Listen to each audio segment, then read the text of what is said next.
అందరికీ నమస్కారం. ఎన్నికలు ముగిశాయి. దాదాపు 82% ఓట్లు పోలయ్యాయి. ఇది ప్రజాస్వామ్యంలో మంచి పరిణామం. కానీ ఇదే సమయంలో ప్రజలందరం చాలా అప్రమత్తంగా ఉండాలి. ఎందుకంటే పోలింగ్తోనే ఎలక్షనీరింగ్ పూర్తి కాలేదు, కౌంటింగ్ కూడా ఉంది. ఓటమి కళ్ళ ముందు కనిపించడంతో వైసీపీ అసురగణం ఎంతటి అరాచకానికి ఒడిగొడుతుందో పల్నాడు, తాడిపత్రి, తిరుపతిలో చూసాం. సైకోపాత్ అనే మాట మనం వింటూ ఉంటాం. ఈ జగన్మోహన్ రెడ్డి కూడా ఆ కోవలోకి వస్తాడో లేదో తెలియదు, కానీ ఖచ్చితంగా అతను ఒక సోషియోపాత్. ప్రజలను కులాలుగా, వర్గాలుగా, పార్టీల వారీగా విడదీసి చిచ్చులు పెట్టి ఆనందించే రకం. అతనిలో ఆ మానసిక స్థితిని మొదట్లో ఎవరు గుర్తించలేకపోయారు. ఆ వ్యాధిని తన అసురగణానికి కూడా అంటించాడు. ఈ సోషియోపాత్ మానసిక స్థితి రోజు రోజుకి ముదిరిపోయింది. ఓటమి కనిపిస్తుండటంతో వైసీపీ ముఠాలు ఉన్మాదంతో ప్రజల ఇళ్ల మీద పడి అరాచకం సృష్టిస్తున్నాయి. మాచర్ల వైసీపీ ఎమ్మెల్యే సంబంధీకుల ఇళ్లలో పెట్రోల్ బాంబులు దొరికాయంటే ఫలితాలు వచ్చాక వీళ్ళు ఎంత రాక్షసత్వానికి తెగబడబోతున్నారో ప్రజలు గ్రహించాలి. తాడిపత్రిలో పోలీసులు కూడా తమను తాము రక్షించుకునేందుకు అగచాట్లు పడ్డారు. అంటే వైసీపీ ఎంతగా రెచ్చిపోతుందో అర్థం చేసుకోవాలి. వైసీపీకి ఓటు వేయలేదని తెలిసి ఇళ్లలో చొరబడి మహిళలను, పిల్లల్ని అందరినీ చావుగొట్టే పైశాచికత్వాన్ని పెంచింది ఎవరు? ఖచ్చితంగా ఈ జగన్మోహన్ రెడ్డి అనే చెప్పాలి. విశాఖపట్నంలోని కంచరపాలెంలో ఓ కుటుంబం కూటమి అభ్యర్థులకు ఓటు వేసిందని తెలిసి వైసీపీ గుండాలు ఆ ఇంట్లో మహిళలను, చదువుకుంటున్న పిల్లలపై దుర్మార్గంగా దాడి చేసింది. గర్భంతో పుట్టింటికి వచ్చిన మహిళపైన తీవ్రంగా దాడి చేశారు. అంటే వైసీపీ రాక్షసత్వం ఏ స్థాయిలో ఉందో తెలుసుకోండి. ఇలాంటివన్నీ తెలుసుకొని చిక్కటి చిరునవ్వులు చెందించే వ్యక్తిని ఏమనాలి?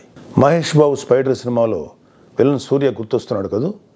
ఉత్తరాంధ్ర నుంచి రాయలసీమ వరకు ఎన్నికల అనంతరం హింసను ప్రేరేపించడంలో వైసీపీ ఓటమి కనిపిస్తుంది. రాబోయే ఓటమిని కప్పిపుచ్చుకునేందుకే ఈ దాడులు చేస్తుంది. ఈవీఎంలు భద్రపరిచిన స్ట్రాంగ్ రూమ్స్ దగ్గర కూడా భద్రత పటిష్టంగా ఉంచాలి. అక్కడ సెంట్రల్ గవర్నమెంట్ వారిది 3 అంచెల సెక్యూరిటీ ఉంది.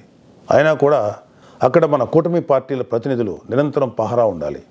ముఖ్యంగా మన జన సైనికులకి, వీర మహిళలకి నా అభ్యర్థన ఏంటంటే, ఎక్కడైతే జనసేన పోటీ చేసిన ప్రాంతాల్లోని ఈవీఎంస్ భద్రపరిచిన స్ట్రాంగ్ రూమ్స్ ఉన్నాయో అక్కడ మన జన సైనికులు వాలంటీరింగ్ చేసి కాపులాగా కూర్చోవాలి.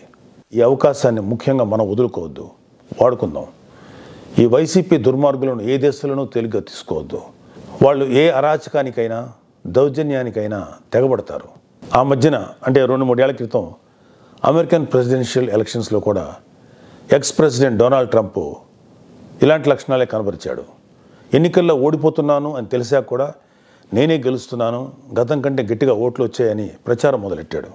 ఫలితాలు వచ్చాక కూడా నానా యాగి చేసి కుర్చీ వదలంటే వదలని అలాగే భీష్మించి కూర్చుంటే వైట్ హౌస్ నుంచి పంపేశారు.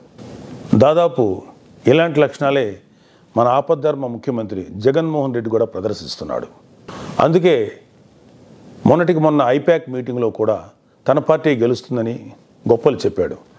అతని మానసిక స్థితిని వంట పట్టించుకున్న ఉత్తరాంధ్ర నాయకుడు ప్రమాణ స్వీకార ముహూర్తం, విశాఖలో స్థలం అన్నీ ప్రకటించేశాడు. జూన్ 4 తర్వాత వీళ్ళందరినీ విశాఖలో ఉన్న ఆ ఆసుపత్రిలో చేర్చాల్సిందే. ట్రంప్ లాగే జగన్ కూడా కుర్చీ వదులుకోవడానికి ఇష్టపడ్డాం. తన ఉన్మాద బృందంతో రాష్ట్ర వ్యాప్తంగా దాడులు, హింసకు తెగబడే ప్రమాదం లేకపోలేదు. దీనిపై కేంద్ర ప్రభుత్వానికి ఖచ్చితమైన సమాచారం ఉంది. అందుకే వచ్చే నెల 15వ తేదీ వరకు కేంద్ర బలగాలను మోహరించాలని చెప్పింది. మన వంతుగా కౌంటింగ్ ముగిసే వరకు కౌంటింగ్ కేంద్రాల దగ్గర, పార్టీ కార్యాలయాల దగ్గర కూటమి శ్రేణులు అప్రమత్తంగా ఉంటూ ప్రతి కూటమి కార్యకర్త ఈ కేంద్రాలను పర్యవేక్షిస్తూ ఉండాలి. ఆంధ్రప్రదేశ్ రాష్ట్రం ఈ అరాచక శక్తుల చేతుల నుంచి అభివృద్ధి సాధకుల చేతులకు మారే సమయం దగ్గరలోనే ఉంది. అందరం ఆ శుభగడి కోసం వేచి చూద్దాం. జై జనసేన, జై హింద్.